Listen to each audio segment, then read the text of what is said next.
Hello दोस्तों, स्वागत है आपका अपने चैनल कॉन्टोत्सव पर। एसएससी जीडी के 16 जनवरी सेकंड शिफ्ट का एग्ज़ाम समाप्त हो गया। तो आज के वीडियो में चलिए देखते हैं कि कौन कौन से प्रश्न पूछे गए। सबसे पहला प्रश्न पूछा गया कि फूलदेही त्यौहार किस राज्य से संबंधित है। तो फूलदेही त्यौहार का संबंध उत्तराखंड से।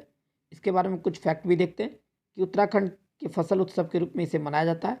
यह चैत के पहले दिन मनाया जाता है और देही का अर्थ होता है हलवा या खीर। ये फैक्ट भी आपको ध्यान में रखना है। अगला प्रश्न है, योजना आयोग का नाम बदलकर क्या कर दिया गया। तो योजना आयोग का नाम बदलकर नीति आयोग कर दिया गया है। 2014 में प्रधानमंत्री नरेंद्र मोदी के द्वारा योजना आयोग के स्थान पर नीति आयोग लाया गया। और आपको ध्यान में रखना है कि नीति आयोग के अध्यक्ष जो हैं वो कौन है, वो हमेशा भारत के प्रधानमंत्री होते हैं और जो अभी कौन है, नरेंद्र मोदी जी। लेकिन वहीं अगर आपसे उपाध्यक्ष की बात की जाए तो उपाध्यक्ष है सुमन कुमार बेरी। तो ये सारे एक्स्ट्रा फैक्ट भी आपको ध्यान में रखना है। अगला प्रश्न है, देखिए साइंस है कि किसके कारण हड्डियां कमज़ोर होती है।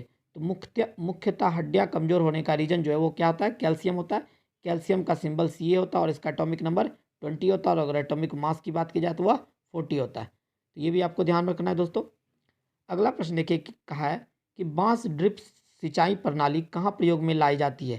तो यह देखिए मुख्यतः मेघालय में प्रयुक्त होता है। यह 200 साल पुरानी प्रणाली है। इस प्रणाली के अंतर्गत बांस के पाइप का उपयोग करके धारा और स्प्रिंग के पानी के का दोहन किया जाता है और खेतों को सींचा जाता है। देखिए अगला प्रश्न है, नॉर्मन बोरलॉग कहाँ के हैं। तो नॉर्मन बोरलॉग का संबंध अमेरिका से। दोस्तों अगर आप रेगुलर मेरी वीडियो देखते हैं तो मैंने ये क्वेश्चन कम से कम 10 बार आपको करवाया है और सारे पीडीएफ में ये क्वेश्चन प्रोवाइड करवाए गए हैं। तो देखिए दोस्तों, क्वेश्चन पीडीएफ से एक भी बाहर नहीं हो रहा है। अगर आप हमारे पीडीएफ से पढ़ रहे हैं तो सारे के सारे फैक्ट वहीं से आ रहे हैं। हम लोगों ने पढ़ा था कि हरित क्रांति जो है, इसके विश्व में हरित क्रांति के जनक कौन है, नॉर्मन बोरलॉग है। और जिसका संबंध कहाँ से है, अमेरिका से। और अगर भारत में हरित क्रांति के जनक के बारे में पूछा जाए तो वो कौन है, वो है MS स्वामीनाथन। ये सारे फैक्ट आपको दोस्तों ध्यान में रखने। देखिए हिंदी का एक प्रश्न आया था कि नदी का पर्यायवाची शब्द क्या होता है। तो नदी के पर्यायवाची शब्द तरनी हो गया, सरिता हो गया, तटनी हो गया, स्रोत स्विनी हो गया, पैस्विनी हो गया। ये सारे पर्यायवाची शब्द नदी के हैं।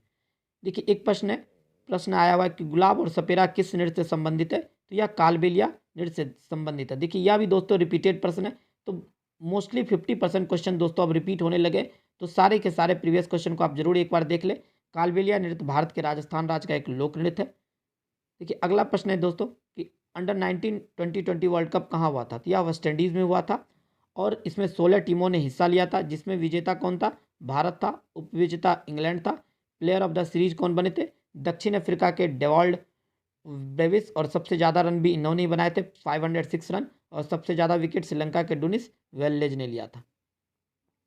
अगला प्रश्न है, देखिए अनुच्छेद 37 का संबंध किससे है। तो अनुच्छेद 37 का संबंध आपको राज्य के नीति निदेशक तत्व से, जो कि भाग आपको ध्यान रखना है भाग 4 में है। आपको 36 से 51 तक राज्य के नीति निदेशक तत्व है।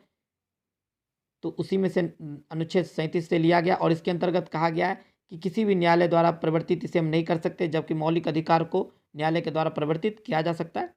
अगला प्रश्न है, देखिए निर्माण का विलोम शब्द क्या होता है। निर्माण का अर्थ होता है बनाना, यानी किसी चीज़ को बनाते जब है तो उसको निर्माण कहते हैं। और उसी का विलोम शब्द क्या हो जाएगा, किसी चीज़ को जब हम बिगाड़ देते हैं, नाश कर देते हैं, ध्वंस और नाश निर्माण का विलोम शब्द हो जाएगा।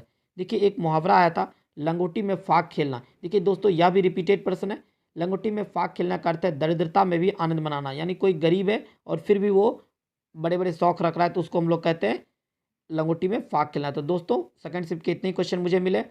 अगर दोस्तों इस आपका भी इस शिफ्ट में एग्जाम है तो आप हमें कमेंट करके अपने क्वेश्चन जरूर बताइएगा। तो चलिए मिलते हैं अगले वीडियो में, तब तक के लिए जय हिंद जय भारत।